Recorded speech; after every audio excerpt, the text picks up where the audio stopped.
Hey podcast family, welcome to CMXP2's Intersect Asia, where bold ideas meet insightful dialogue. My name is Dennis Susay and I'm a senior partner and co-head at CMXP2, a strategy advisory firm with deep expertise across several high-regulated sectors: agriculture and agri-food, food and nutrition, life sciences, and global banking and global markets. For these sectors, our expertise spans across marketing and compliance, advocacy and engagement, and sustainability branding. Welcome. For today's podcast, we explore the very dynamic growth sector of agricultural financing. Let me tee up the macros of the agriculture sector. With a projected 2050 population of 10 billion, the agriculture sector is forecasted to have an annual CAGR of about 7 to 8% between 2024 and 2033. And Asia is expected to drive nearly a third of that growth, particularly India and Southeast Asia. Now, in North America, some parts of Europe, agriculture is an institutional asset class, attracting big institutional investors. In 2024, there was an estimated 330 to 350 agriculture food focused funds, up from just 7 back 20 years ago. So if Asia is forecasted to drive nearly a third of that global growth for the next 10 years, one would expect Asia's agriculture sector to be a magnet for attracting international investors. But this is not the case. So to better understand this disconnect, we have the expert of agriculture and agri-food financing and capital markets in the house, J Sweeney. Michael is an agribusiness specialist with sector expertise in deal origination, structuring, transaction management, and due diligence. He is well-versed across Asia's agriculture sector, having executed several deals and projects. Michael understands the intricacies of Asia's agribusinesses, its ecosystem, and markets. He has served as a board director and advisor to several agribusinesses across India, Southeast Asia, Australia, and New Zealand. Prior to Asia, Michael worked as an investment banker in the real estate and natural resources sector with global investment banks in both London and New York. And during that tenure, Michael advised on deals in excess of about $3 billion. Over the last decade, Michael founded an advisory firm that helped Asia's agribusiness owners plan and achieve sustainable growth through tailored expertise in the areas of strategy, management, governance, financial structuring, and solutions. Very, very recently, Michael joined 3 Island Intermodal as its CFO, a supply chain and logistics business that serves the food and agribusinesses sectors across Oceania and Asia Pacific. Michael is also working on an agri-food and agriculture fund base in Singapore, so that makes him a global investor. Lastly, Michael is also on CMXP2's expert advisory panel called The Big Hats. Welcome, Michael. Dennis, thank you so much for having me here today. Great having you on the show. To tee this really interesting topic up, why do Asia's agribusinesses and farmers find it difficult to raise capital? I mean, this is despite the positive projections of global growth and projected food gap. Help us understand this disconnect. No, thanks for the question, Dennis. And you and I have spoken at length at this previously, and I believe there's a long form answer available. But it would come down to really 3 things: scale, corporate governance, and the risk appetite of investors on why this sector is undercapitalized. And let's start with scale. Historically, most Asian agribusinesses are quite small. That's due through government intervention and land reform. That's through, a region that has, in some cases, only emerged from strife, a region that has historically been impoverished. So for many investors, the size of the farms here are just too small. I think secondly, in the world where governance is the most important thing, particularly in regulated markets like the US, Singapore, and Europe, that management and operations expertise is what large international investors are looking for. Without that, it makes it very difficult to pitch an Asian agribusiness to a credit committee or an investment committee. And in a world where there's many opportunities, it's safer to invest in North America than it is in Southeast Asia. And I think the last one would be the risk appetite. Every global investor has a lot of choices. And unfortunately, as farmers well know, agriculture is a challenging business. Whether government regulation, environmental regulations, and just the difficulty of putting something into the ground and hoping something comes out that's profitable, it is a challenging business. So many global investors do not have the appetite to invest in this sector. It can be a challenge. It can be way too difficult. And the desire and the willingness to learn about the sector and become passionate about it, as we are, is generally not there for many large institutions. Yeah, that's really interesting. We talked about, you mentioned cash flow, risk appetite, governance. So if these big farms in Asia, have the right, can they develop strategies to have the right, approach towards managing finance, managing corporate governance? What's your take, if they want to have a better presentation and being better ready for attracting global investors to cross that bridge to manage all of that? What's your take on that? No, there's definitely a way to become more attractive to the global investor. And that first, again, goes back to that point about governance. You need to have strong governance, transparency, a clean business structure, and open to sharing your business with the institutions. That's the first step. Many agribusinesses start out as family businesses, which means that they've relied on their family, the expertise, their local networks. They're not used to answering to overseas investors who want to know everything about you. Unfortunately, that is part of the game these days. Yeah. Disclosures, anti-money laundering provisions, that's all crucial in today's world. Secondly, most owners need to put in a professionalized management. In some cases, second, third, or fourth gen family members get that overseas experience, and they're quite capable. In many cases, it's best to bring in a professional management class. They can bring in global best practices. They can bring in operational efficiencies. They can bring access to networks that weren't previously available in Southeast Asia. And lastly, for one of these agribusinesses, they have to be positioned towards the emerging food trends that are attracting investment: sustainability, organic, significant value-add products.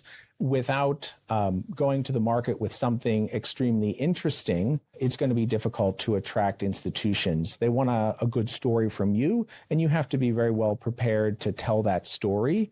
Otherwise, it's not going to attract too many investors. Yeah, no, I think it really makes sense, given that many of these businesses may be family owned and they may be a bit close-fisted and in the way they want to approach things. When you've worked with quite a few agribusiness and farms, who were ready to meet, or who wanted to meet international investors and to tap that, what type of, just based on your experience, before we go out and meet an international investor, what type of firms, what type of farms, what type of agribusinesses should consider themselves ready at the size level, in terms of ticket size, in terms of meeting international investors? It's not for everyone, but so what firms you think would be the right appetite for? Look, in terms of size, you'd want to have a minimum of $5 million in US dollar EBITDA. 10 million starts to get a lot more attractive. This allows for large institutions to more effectively deploy their resources. From their perspective, no matter the size, they have to spend a significant amount of capital to see if you are investor ready. So for most institutions, a minimum of 20 million US dollars would be the minimum for them to be attractive. Anything beyond that starts to get too small, would be more suited towards local banks. I'm sure you get this question asked a lot from a lot of agribusinesses. What is the big deal? What are the advantages of securing capital from international investors versus, local banks? What's your take on that? You've been in the game for such a long time. Well, once you exhaust your local sources of funding and you're a driven entrepreneur looking to take it to the next level, you really need to expand beyond your local horizon.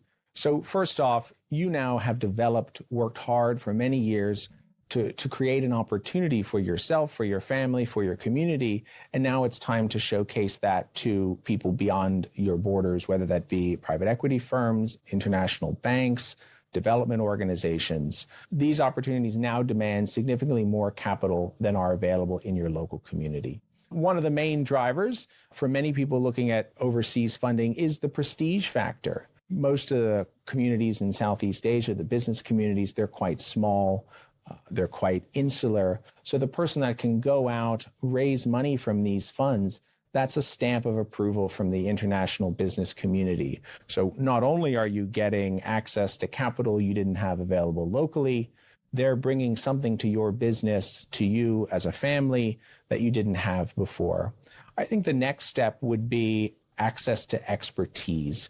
Most of the institutions who are going to be investing in you have invested in other businesses like you. Therefore, they're going to bring external experts. They're going to bring corporate governance to your firm. They're going to bring international consultants. And then lastly, they're going to bring access to networks. Many of these firms focus on farms and agribusinesses across the region. They've learned things themselves. And that's part of when a family decides to transition to becoming less of a family business and more of a professionalized business, it's learning how to tap onto these larger international business networks. Yeah, that's excellent. It's almost like playing a chess game where you're really trying to tee up your next move on the global scale. So that's really interesting. So you talk about the right type of farms and business owners that could potentially, they need to be a beta plus 5 to 10 million, seeking to raise around 20 million and upwards to grow the business. What does such agribusinesses and farms need to be game ready before they go out? I mean, they need to be game ready. It's almost like you turn up for a major NFL game and you need to be game ready. So, in your opinion, what's game ready for such farms? The most important thing for these companies is to really have that mindset shift. If you come in there with a family business doing the things you've been doing for the last 20, 30 years, many of the things that of course made you successful, but you're not willing to take on board what the institutions want from you, that's going to be immediately apparent to both sides. So it's a mindset shift within your business. And this sort of mindset and preparation can take quite a long time, between 6 months and 2 years, depending on the resources of your firm, to get all of the information ready, to prepare the story, to understand where exactly you want to go, and be able to share with investors, how is your business different? How is it going to grow? How is it going to transform the market? Because that's all investors want to know. They, of course, will look at the financials, but they want to invest in someone they believe in, someone who's transparent, someone who's open with them. And ultimately, that is how they get that funding across the line within their own internal processes. It's kind of interesting because you talked about as institutional investors, global investors look at the business, and one of the key questions they have is, how is this business different? So differentiation is key. What's your take on differentiation, and any advice for the agribusiness owners out there listening to this podcast? How could they differentiate a little bit? I think for these institutions, they're looking for two things. One, that you have your basics covered. That's competent management, transparent reporting, systems in place that can handle the money and can take the business to the next level. The second is what any entrepreneur is looking for. What's your vision? What's your story? How are you going to go to market? Many of the food trends we see here are health and wellness products, cleaner, safer, better things for the planet, more sustainable, organic. You have to be breaking the traditional mold within your country. So if you're not hitting those two things, you may have a great product, but if you lack the systems in place, it would make it hard for a credit person or a finance person to agree to sign off on the loan. Equally, if you have a great business, but it has limited vision, it's going to be hard buy-in for most institutions. They're looking for a premier Asian agribusiness to invest in. They're looking for someone that's doing something different, but they're also looking for someone who's passionate about what they're doing. Interesting. Now, so this is kind of like the bottom line here, in the sense that if you had one thing to tell that third or fourth generation farm or agribusiness owner who was, pretty much in the scale that you talked about, a beta 5 to 10 million, looking to raise about 20 million, strategic investors, they're thinking about it.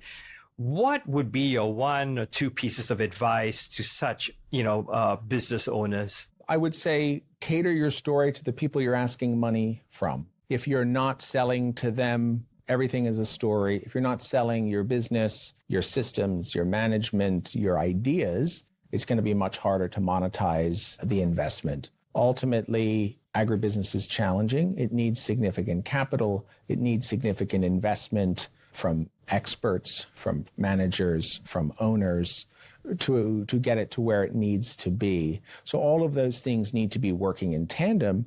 And for many family businesses, seek help, seek expertise, ask other experts in the industry, talk to other people, learn from some of the experiences that don't necessarily go well. Fundraising is a very challenging thing. It's a ego-destroying process. Most people will say no, but you have to keep at it and you have to keep learning. Every person you speak to has a valid input. They're willing to help you. And I think it's about taking that on board.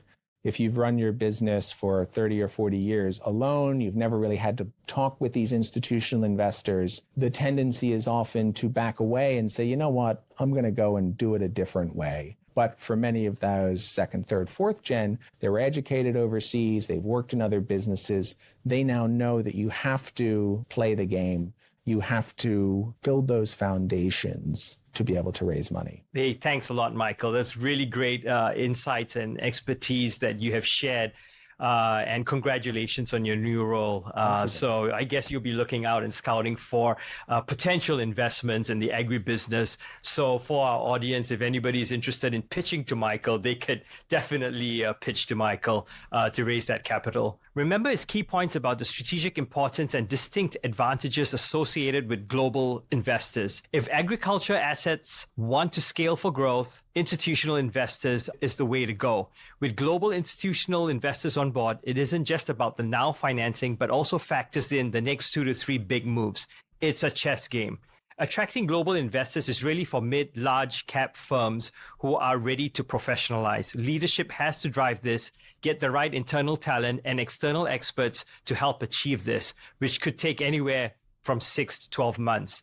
Michael has cited some really great examples and some good learnings. With that, I'd like to thank Michael for spending his time and coming into the podcast studio. Thank you so much, Michael, for sharing your insights. Good luck with your next role. And for all listeners taking the time to watch today's podcast, if you like today's content, please follow us on cmxp2.com. Like us on LinkedIn, like us on YouTube and on X. Lots of valuable sector and expertise available, insights available on those sites. We'll probably get Michael and in the house again to give us an update on some other really interesting ideas. Thank you so much for watching.